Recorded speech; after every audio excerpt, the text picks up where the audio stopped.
Assalamualaikum warahmatullahi wabarakatuh. Perkenalkan, saya Juliati SPD dari TK Negeri Harapan Baru Budong-Budong, Kabupaten Mamuju Tengah, Provinsi Sulawesi Barat. Nah, pada video kali ini saya akan berbagi cerita pengalaman pembelajaran kami di sekolah tentang implementasi pembelajaran mendalam. Terima kasih, selamat menyaksikan. Peran seorang pendidik anak usia dini adalah meletakkan fondasi emas bagi masa depan bangsa. Sebuah tanggung jawab besar yang kami guru di TK Negeri Harapan Baru Budong-Budong pegang teguh. Namun, keyakinan saja tidaklah cukup. Selama bertahun-tahun, kami menyaksikan bagaimana kegiatan belajar di sekolah kami terjebak dalam rutinitas yang monoton, jauh dari esensi eksplorasi dan kegembiraan yang melekat pada dunia anak-anak.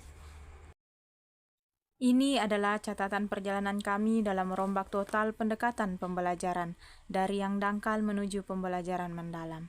Ini adalah kisah tentang perjuangan melawan keterbatasan sarana dan prasarana, melawan kebiasaan lama, dan akhirnya menemukan kembali makna dari pendidikan yang berpusat pada anak. Setiap pagi, anak-anak TK Negeri Harapan Baru Budong-Budong datang dengan mata berbinar ke sekolah.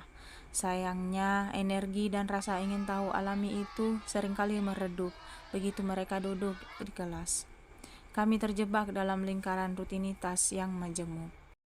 Kegiatan kami hanya didominasi oleh kegiatan mewarnai, menempel, menggunting, dan menyalin kata atau huruf tanpa pemahaman makna.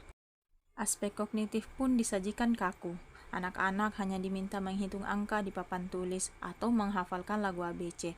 Aktivitas ini hanya melatih kemampuan menghafal urutan, bukan pemahaman konsep atau numerasi yang konstektual.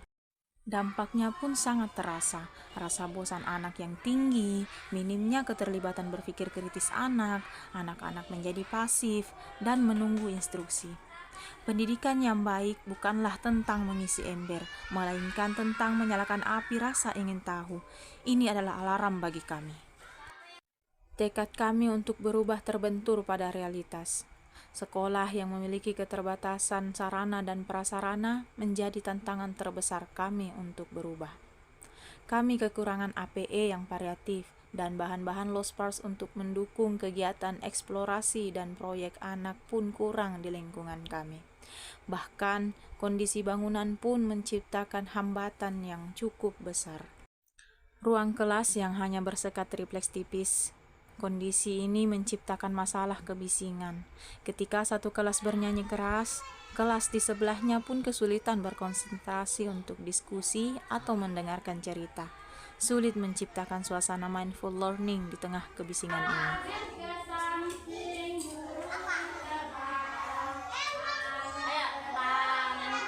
Di balik tantangan fisik, kami juga menghadapi tantangan internal. Pola pikir guru yang kaku. Transisi menuju pendekatan yang berpusat pada anak, yang menuntut fleksibilitas dan kemampuan merespon minat anak, terasa menakutkan dan menambah beban kerja.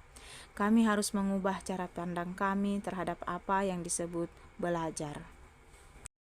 Menyadari tantangan ini, kami pun sepakat untuk memulai proyek transformasi harapan baru dengan tujuan mengimplementasikan pembelajaran mendalam yang fokus pada meaningful, mindful, dan joyful learning.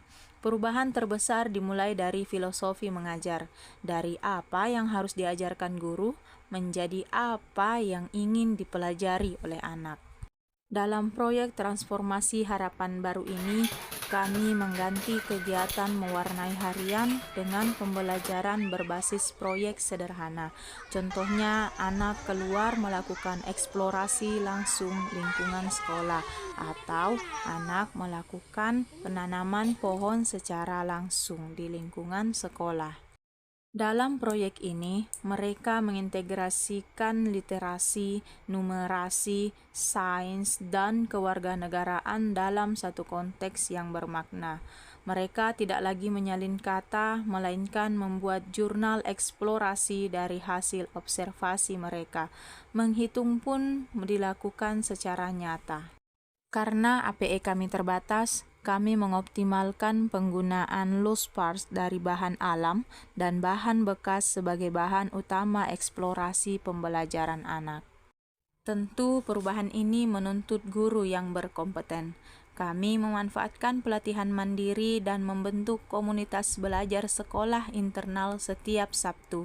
Kami berdiskusi tentang cara memprovokasi minat anak dan menciptakan transisi yang lebih tenang. Kami juga sadar, masalah sarana hanya bisa diatasi dengan melibatkan komunitas.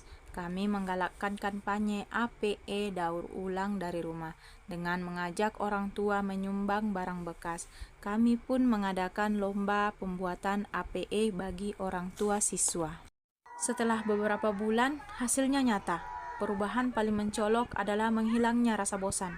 Anak-anak menjadi inisiator. Ketika mereka menemukan siput di depan sekolah, mereka sendiri yang mengajukan pertanyaan. Disitulah joyful learning telah tercapai. Pemahaman anak tidak lagi dangkal. Mereka mampu mengaplikasikan pengetahuan mereka, bahkan dalam konsep kewargaan dan penalaran kritis yang mendalam. Meaningful learning telah terwujud. Namun, masih ada satu PR besar bagi kami, yaitu masalah kebisingan akibat dinding triplex. Sulit bagi seorang anak untuk melakukan refleksi diri atau berkonsentrasi pada tugas kompleks jika terjadi kebisingan. Kami menyadari mengubah kurikulum saja tidaklah cukup.